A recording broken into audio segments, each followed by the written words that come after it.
I want to start by saying something that's hard to say out loud, but important. I've had teachers cry in my office, more than once. Not because of one bad day, not because of one student, not because of one parent.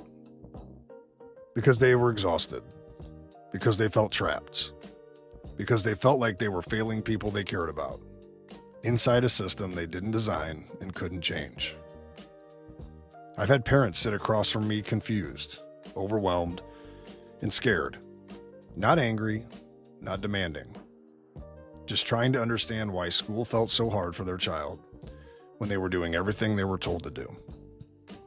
I've had long nights, sleepless nights, nights where I replayed conversations in my head, wondering what I could have done differently, and realizing how little room there actually was to do anything differently at all. And here's the part that finally broke through for me. I'm the principal. If anyone should be able to change things, it should be the person in my position.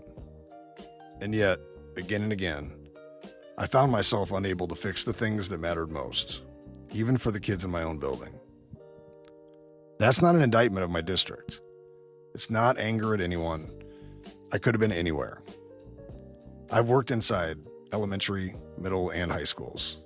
I've seen this from multiple levels. I've talked to principals, superintendents, teachers, support staff, parents. This isn't about one place. It's about a pattern.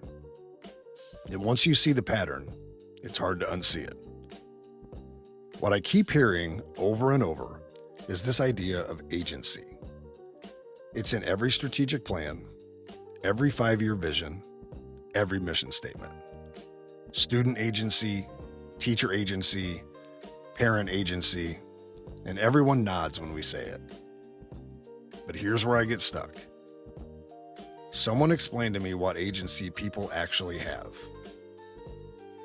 Because when I look closely, not at the language, but at the daily reality, I don't see much. Students don't decide what they learn. They don't decide when they learn it. They don't decide how they show understanding in ways that truly matter. They don't decide pacing. They don't decide assessment. They don't decide the structure of their own day. They're allowed to choose within very tight boundaries, but the boundaries are already set. Parents have voice. They can email. They can ask for meetings. They can escalate. But they don't have real agency over the system their child lives in every day. Teachers are told they're trusted professionals, and then handed scripts, pacing guides, mandates, common assessments, and layers of accountability that quietly remove professional judgment. So again, someone explain this to me. If agency is truly the goal, where does it actually live? Because it's not enough to say the word. It has to exist in practice. And this isn't just about agency. It's about critical thinking. That phrase shows up everywhere too. We say we want students to be critical thinkers. But what are they allowed to think critically about? They can analyze the text. They can solve the problem we already designed. They can critique the argument we already approved. But questioning the system, questioning the structure, questioning whether something makes sense, that's usually labeled as defiance, attitude, or being difficult. So again, I'm stuck. We say we value critical thinking, but we discourage it when it challenges the environment itself. And this disconnect between what we say we value and what we actually design is what I keep hearing people struggle with. It's what teachers are crying about. Actually, in my office, real tears. It's what parents are confused by. It's what students feel but can't articulate.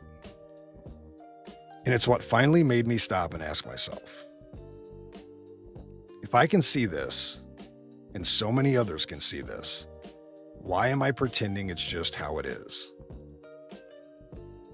I'm not leaving education because I'm angry.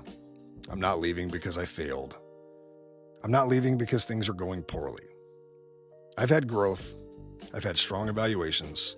I've worked very hard. But I've reached a point where I can't keep telling people, just hang on, when I know how little control they actually have. And I can't keep telling myself that staying quiet is the responsible thing to do, when silence is part of what keeps this pattern in place. I don't have a master plan. I don't have a replacement system. I'm not here to tell anyone what they should do.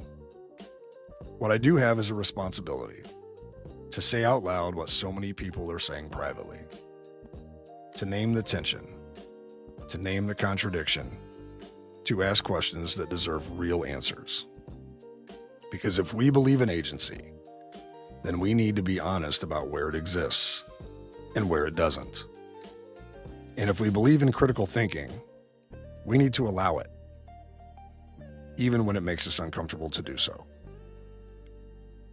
This isn't about tearing anything down. It's about telling the truth. And maybe, just maybe, that's where something better actually starts.